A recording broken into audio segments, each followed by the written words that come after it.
और मेरे साथ इस वक्त एक बहुत ही खूबसूरत कपल मौजूद है। एक बहुत खूबसूरत अंकल हैं, इनके साथ आंटी भी हैं। इनसे बात करते हैं कि ये इतनी रात देर तक यहाँ पे खड़े हैं और ये किस टाइम से खड़े इमरान खान का इंतज़ार कर रहे हैं। अस्सलाम वालेकुम जी। वालेकुम सलाम। अच्छा अंकल, सबसे पहले ये बताएं कि आप कहाँ से और किस टाइम से आप यहाँ पे खड़े इंतज़ार कर रहे हैं। मैं नेवल एनकरेज इस्लामाबाद से हूँ और हम यहाँ तकरीबन 1 बजे आए थे।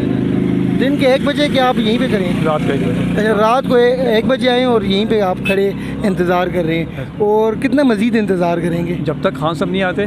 खान साहब को देखना ज़रूरी है आज आपका, देख के तो फिर जाएंगे। देखना नहीं है, उनके लिए हमारे जो दिल में इज़्ज़त है उसके इजहार करने यहाँ आए हैं।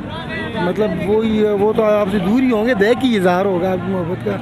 तो मेरे साथ आंटी भी हैं, तो बात करेंगे। अस्सलाम वालेकुम जी। वालेकुम। अच्छा आंटी, ये बताएं कि कैसा लग रहा है आपको यहाँ पे आके?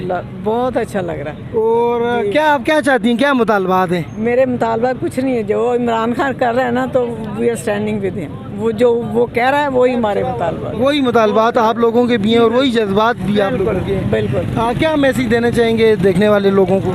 मैं सिर्फ नून लीग को मैसेज देना चाहती हूँ, मेंशन कर दूँ नाम? जी जी बिल्कुल। कि मरियम नवाज़ जो कुछ कर रही है बीइंग ए वुमेन, ये इस्लाम में और हमारी कंट्री में हर औरत के लिए एक बदमा दाग है। बस ये मैं कह रही हूँ और कुछ नहीं। आप क्या कहना चाहेंगे अंकल? मैं ये कहना चाहता हूँ कि ये कौम बहुत खुशकिस्मत है कि हमें इतना अजीम लीडर मिला है। बहुत शुक्रिया जी। ये बहुत खूबसूरत हमारे पास अंकल और आंटी का कपल था जिन्होंने बड़ी अच्छी बातें की। इसी के साथ मुझे दीजिए इजाज़त और देखते रहिए माई टी।